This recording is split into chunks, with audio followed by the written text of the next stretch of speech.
Bom, a gente chega num tema que é um tema que tem uma certa complexidade, mas é muito bom que vocês, para quem tem interesse, mas para que todos entendam um pouco, esse padrão de circulação de vírus, né? Se você olhar aqui para o mapa, aqui, isso daqui é detecção viral por biologia molecular. O que quer dizer isso? Quer dizer que você foi capaz de ter uma coleta, pelo menos normalmente até o quinto dia do início dos sintomas, onde você ainda tem vírus, né? Biologia molecular, nesse caso, a gente não está falando de soro, não está falando de captação de anticorpo, a gente está falando de detecção do vírus em si, né? Ou por PCR ou por isolamento tradicional. Então, o que é que você observa nos estados, né? Os estados, o caso, por exemplo, do Ceará, você tinha dengue e chikungunya, né? Em 2019. No estado do Amazonas, você tinha dengue, zika e chikungunya. No estado do Mato Grosso do Sul, você tinha dengue e zika, e assim sucessivamente. No Ceará, em 2019, de acordo com as amostras processadas, nós tínhamos dengue e chikungunya isolados. Mas qual sorotipo de dengue foi isolado nesses estados, né? Que sorotipo? Aí você olha aqui para esse mapa e você vê o seguinte, ó. Pelo menos em todo o norte e nordeste, né? Pegando ainda o estado do Tocantins aqui, o estado de Goiás aqui já do centro-oeste, a grande maioria aqui dessa região, os estados têm detecção de dois sorotipos, em sua maioria dengue 1 e dengue 2. Há alguns estados, como São Paulo, que teve uma grande epidemia também, Minas Gerais, São Paulo foram 4 sorotipos, em Minas Gerais foram 3. Quando você isola 4 sorotipos, sim, pode ter circulação dos 4, mas normalmente você tem um caso importado, ou você não tem ou microsurtos, mas normalmente você não tem co-circulação de 4 sorotipos em nível relevante do ponto de vista epidemiológico. Mas, de toda maneira, isso aqui mostra claramente que houve isolamento de pacientes nesses estados com 3 ou até 4 sorotipos. No caso do estado do Ceará, o isolamento foram de 2 sorotipos. No nosso caso, dengue 1 e dengue 2. Mas uma das coisas mais importantes aqui desse slide é que 68% dessas amostras foi do dengue 2. Né? O que quer dizer que você, assim, é o sorotipo que tem predominado, né? E que tem sido, muito provavelmente, o sorotipo envolvido nas grandes epidemias ocorridas nos municípios do centro-oeste e do sudeste em 2019. Né? Cabe aqui um adendo, né? Não é só no Brasil que está acontecendo essa epidemia de dengue esse ano. Né? A gente está nos países das Américas, falando só das Américas, né? A OPAS tem informado que muito provavelmente vai fechar 2019 com o maior número de casos de dengue já ocorrido nas Américas. Na grande maioria dos casos, pelo menos nos surtos de maior expressão, nas epidemias mais significativas, em termos de magnitude, causadas pelo dengue 2. Né? Com um detalhe, né? Em alguns dos cenários você tem um padrão, né? Como por exemplo no México, na epidemia que ocorreu no México, sobretudo na região de Chiapas, você tinha uma incidência maior, mais expressiva, inclusive com casos graves na população infantil, que é característica da reintrodução, né? Quando você reintroduz um vírus em um cenário onde esse vírus já circulou anos atrás, evidentemente que as crianças que nasceram nesse interregno, né, entre um ano e o outro, elas estão mais suscetíveis, porque nunca tiveram contato com esse vírus. Isso ocorreu no México, o que não é muito verdade para o padrão brasileiro. Né? A nossa epidemia de 2019, ela não foi o dengue 2, ele, na grande maioria dos casos, né, pelo menos dos casos graves, a maioria dos óbitos foram em pacientes adultos, sobretudo, não só adultos jovens, mas inclusive idosos, né, a mediana de idade ali fica em 60, 66 anos, mostrando que a maioria dos casos graves e mortes ocorreram nessa faixa etária e que não houve uma maior incidência em crianças. Né? É difícil dizer por que isso pode ser inclusive por questões de genótipo, pode ter pequenas diferenças entre o dengue 2 que circulou no México e o dengue 2 que circulou no Brasil, mas isso ainda são questões a serem resolvidas nos diversos estudos que têm sido realizados no âmbito da vigilância genômica, né, que vai mais profundamente no sequenciamento genético desses vírus. Aqui é o diagrama de controle, né,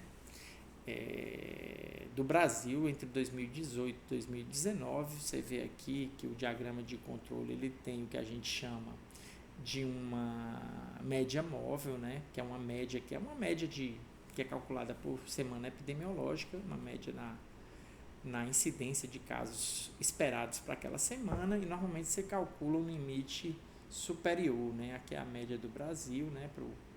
A média móvel calculada, normalmente aqui está o método de cálculo dessa média. E para que você faz isso? E aqui você calcula um limite superior. É para dizer o seguinte: quando a média daquele ano estiver acima desse diagrama de controle que é construído em cima dos últimos 10 anos, quando ela estiver aqui, ó, acima do limite superior, você está falando de epidemia. A gente está mais falando de nível endêmico. Esse canal aqui entre a média móvel e o limite superior, que a gente chama de canal endêmico. Enquanto isso aqui estiver aqui dentro, você está falando ainda de níveis endêmicos para o Brasil. Quando ele sai aqui, que é mais ou menos na semana 20, né, o pico de 2019 na semana 20, você já está falando de epidemia, que foi o que aconteceu esse ano, né, com incidências muito grandes. Você está vendo aqui o Centro-Oeste com 1.200, quase 1.300 casos por 100 mil habitantes. No Sudeste chegou a 1.100. E no Nordeste, embora você esteja aqui esses 361 casos por 100 mil habitantes, é muito variável, né? E vocês vão ver que o Nordeste participou pouco em relação a essa epidemia de 2019. Aqui é um tema muito interessante, né?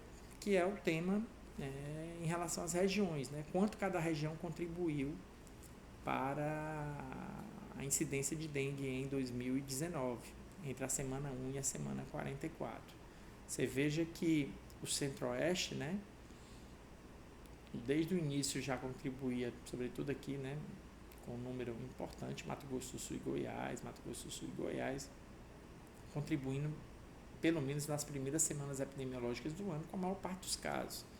Até quando você chega mais ou menos semana 18, até antes, né, semana 16, você começa o grande surto em Minas, São Paulo, Minas, Espírito Santo, e aí você tem um predomínio aqui nesse pico, né? Você vê que a onda é muito sazonal, né? Relacionada ao verão mesmo e período de chuvas. E o Nordeste aqui, que é o que nos interessa aqui para essa conversa de hoje, você vê que ele contribuiu aqui a partir da semana 20, mas que no geral o número de casos foi bem insignificante, não insignificante, né, mas pouco expressivo diante da epidemia que houve no Brasil esse ano.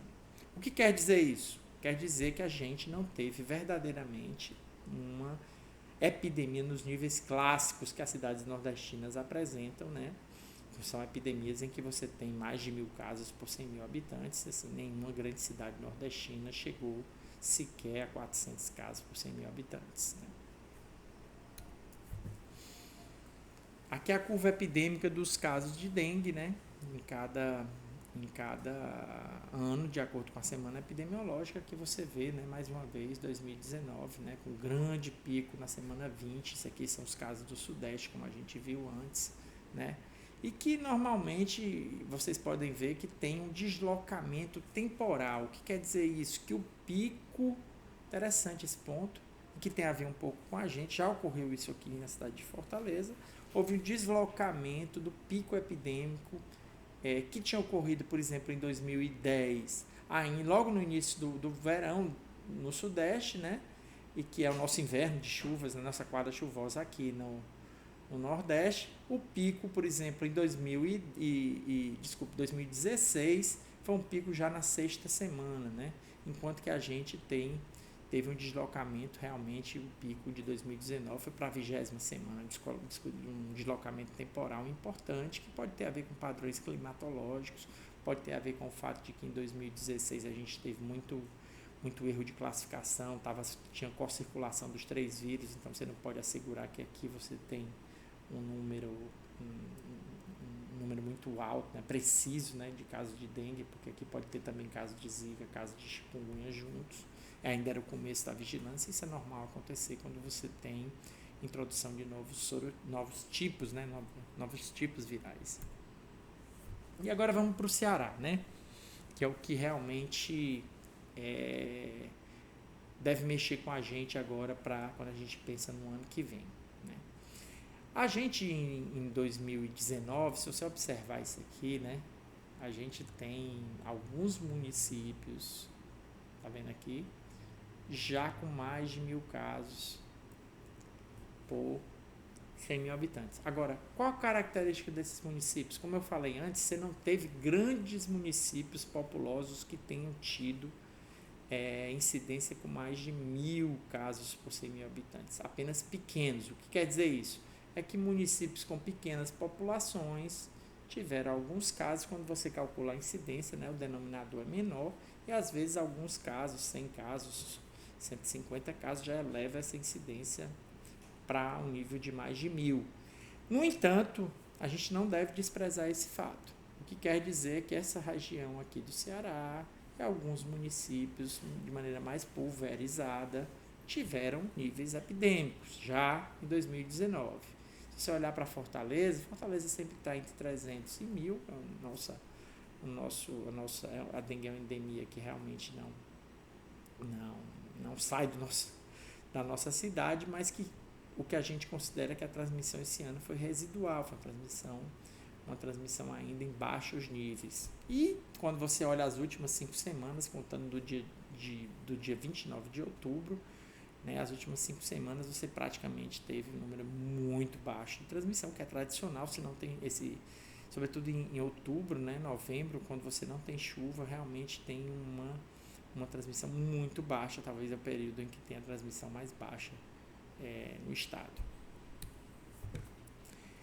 E onde foram detectados os sorotipos de dengue no Ceará em 2019?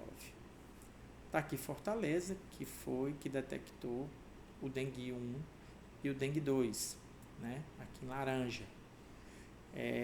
O dengue 1 foi detectado de azul em vários municípios, né? Esporadicamente, normalmente isso é só uma detecção.